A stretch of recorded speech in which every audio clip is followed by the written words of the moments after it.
Are you down for this? If you're in the mood, we can take it to the moon. Just like a movie scene, table for two. No need to be fair, I want you instead.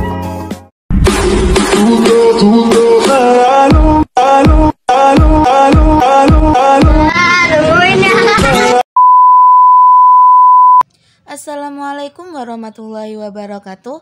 Perkenalkan, nama saya Faikotun Nikmah dengan NIM 23210104063. Kali ini saya akan menjelaskan tentang keragaman agama yang ada di Indonesia. Sebelum kita masuk materi, kita akan menjelaskan tujuan pembelajaran kali ini. Tujuannya yaitu untuk mengenal macam-macam agama di Indonesia, menyebutkan simbol-simbol agama, menunjukkan sikap saling menghargai perbedaan agama, dan berteman dengan semua anak tanpa membeda-bedakan agama. Yang selanjutnya yaitu keberagaman agama di Indonesia. Agama yang dimiliki bangsa Indonesia dapat dilihat dalam kehidupan sehari-hari. Keragaman agama di Indonesia menciptakan warna dalam masyarakat. Keragaman agama tidak membawa Indonesia pada perpecahan, sebab keragaman agama di Indonesia didasari oleh rasa toleransi yang tinggi di antara masyarakat. Agama-agama yang ada di Indonesia dibagi menjadi 6. Antaranya yaitu yang pertama agama Islam, yang kedua agama Kristen, yang ketiga ada agama Katolik, yang keempat agama Buddha, yang kelima ada agama Hindu, dan yang terakhir ada agama Konghucu. Kita jelaskan satu-satu ya. Yang pertama ada agama Islam.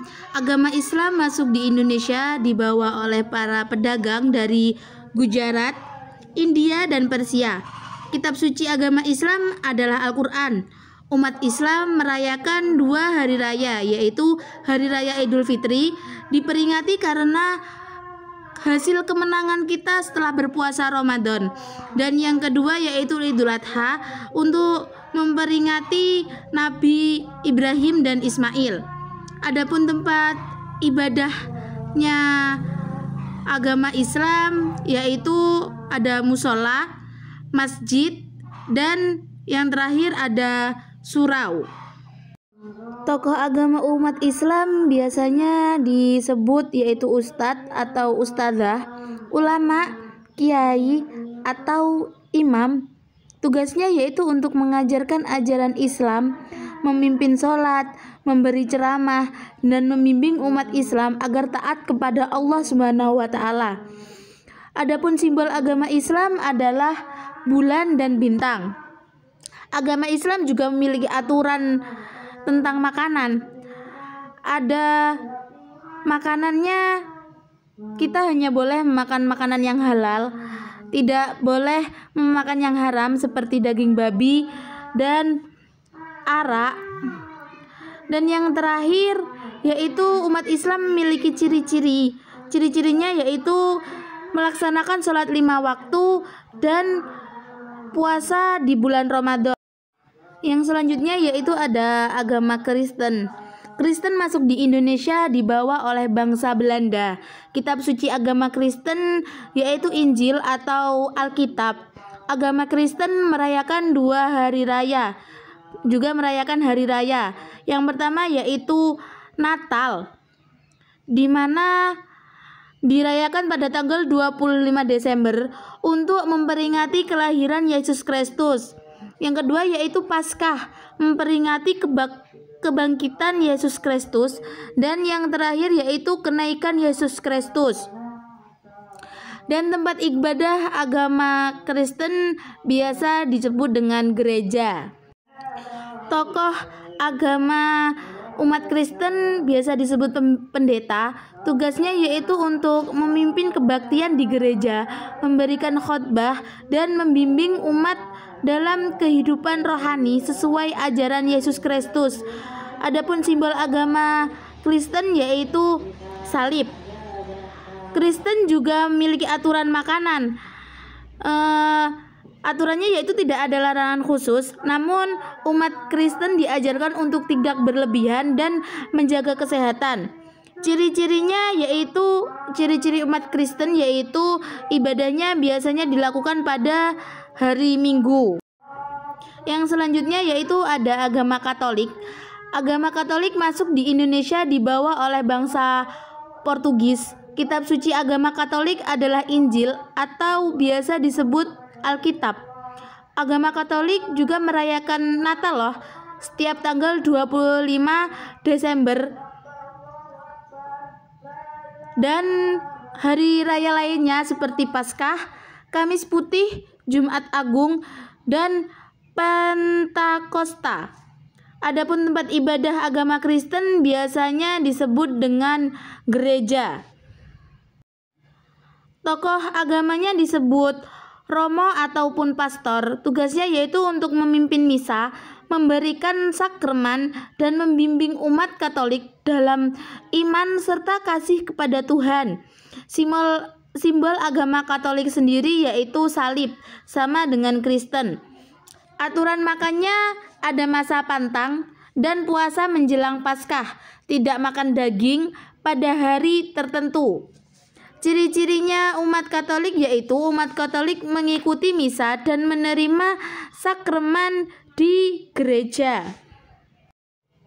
Yang selanjutnya ada agama Buddha. Agama Buddha di Indonesia dibawa oleh bangsa Tiongkok. Kitab suci agama Buddha biasa disebut dengan Tripitaka dan tempat ibadahnya yaitu Vihara. Setiap tahun agama Buddha merayakan hari raya, antaranya yaitu Waisak untuk memperingati kelahiran, pencerahan, dan wafatnya Sang Buddha. Yang selanjutnya ada Asat untuk memperingati khotbah pertama Sang Buddha. Tokoh agamanya biasa disebut dengan bikhu atau biksu. Tugasnya yaitu untuk mengajarkan dharma atau ajaran Buddha, memberikan teladan hidup sederhana, dan membimbing umat untuk mencapai kedamaian batin atau biasa disebut dengan nirwana. Simbol agama Buddha adalah roda dharma. Agama Buddha juga memiliki aturan makanan. Sebagai besar umat Buddha vegetarian atau tidak makan daging demi menjaga kasih terhadap semua makhluk. Ciri-ciri agama Buddha yaitu mengutamakan kedamaian, meditasi, dan pengendalian diri. Selanjutnya ada agama Hindu. Agama Hindu adalah agama pertama yang masuk di Indonesia. Agama Hindu dibawa oleh para pedagang dari India. Kitab suci agama Hindu biasa disebut dengan Weda. Dan hari raya agama Hindu antaranya yaitu Nyepi.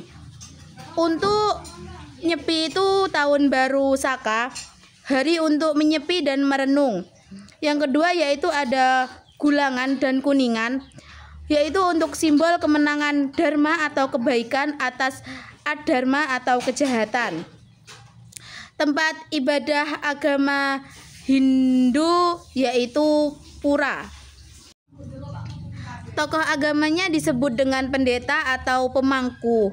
Tugasnya yaitu untuk memimpin upacara keagamaan di pura, mengajarkan ajaran Weda, serta membimbing umat Hindu untuk hidup selaras dengan alam dan Tuhan, Sang Yang Widi.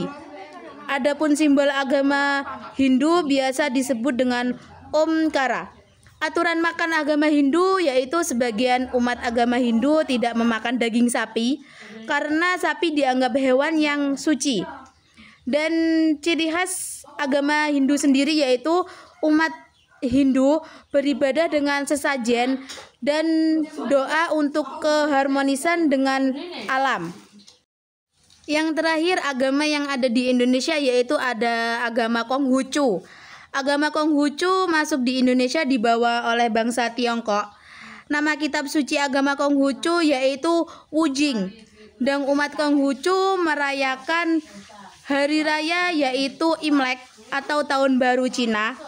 Yang kedua yaitu Cap Gomeh, hari ke-15 setelah Imlek, dan yang terakhir hari lahir Nabi Kongzi.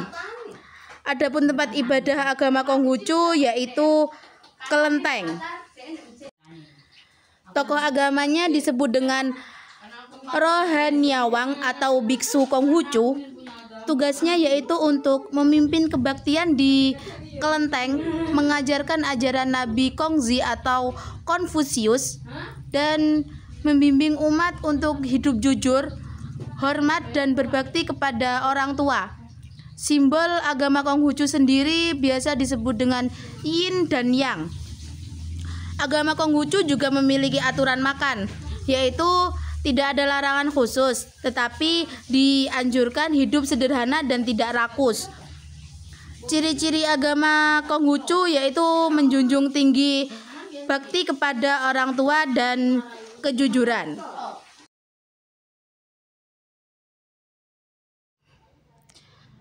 Adapun makna keragaman agama sendiri yaitu meskipun agama kita berbeda, kita semua harus hidup saling menghargai dan menghormati. Kita tidak boleh membeda-bedakan agama yang ada di Indonesia karena kita adalah saudara. Keragaman agama di Indonesia adalah kekayaan bangsa yang membuat kita belajar toleransi dan kebersamaan. Karena adanya toleransi dan kebersamaan, kita sebagai rakyat Indonesia, kita merasa aman, damai, dan hangat dalam lingkungan mereka. Maka dari itu, kita tidak boleh membeda-bedakan agama di daerah kita, tidak boleh mengucilkan agama satu dengan agama yang lainnya. Jadi kesimpulannya yaitu Indonesia memiliki 6 agama resmi, yaitu Islam, Kristen, Katolik, Hindu, Buddha, dan Konghucu, yang mana telah saya jelaskan di materi yang awal, di mana semua agama di Indonesia memiliki aturan masing-masing, mempunyai ciri masing-masing, dan mereka mempunyai keyakinan masing-masing. Kita tidak boleh ngeklaim bahwa kita yang paling benar, karena semua akan benar pada orang yang menganggap kita benar. Dan kita akan terlihat buruk pada orang yang menganggap kita buruk meskipun kita berbuat baik. Semua agama mengajarkan kebaikan. Kita harus hidup rukun, saling menghormati, dan menjaga persatuan bangsa. Beda agama tetap bersaudara. Jadi kita ingat ya, kita tidak boleh membeda-bedakan agama. Kita adalah saudara setanah negara, senegara. Terima kasih telah menyimak materi dari saya yang menjelaskan tentang keanekaragamaan agama yang di Indonesia, di mana saya telah menjelaskan masing-masing agama dari aturannya, tempat ibadahnya, dan hari raya, tokoh ulama, dan banyak lainnya. Dan dari sini saya juga belajar bahwa kita di Indonesia itu tidaklah hidup sendiri. Kita itu diciptakan sebagai makhluk sosial, yang mana makhluk sosial itu saling membutuhkan satu sama lain dan saling menghargai. Maka dari itu kita di dunia ini, di bumi ini, tidak bisa hidup sendiri tanpa bergantung sama orang lain dan tanpa membutuhkan bantuan orang lain. Maka dari itu kita harus saling toleransi dan saling menghargai antara perbedaan agama yang ada di Indonesia. Terima kasih telah menonton video saya.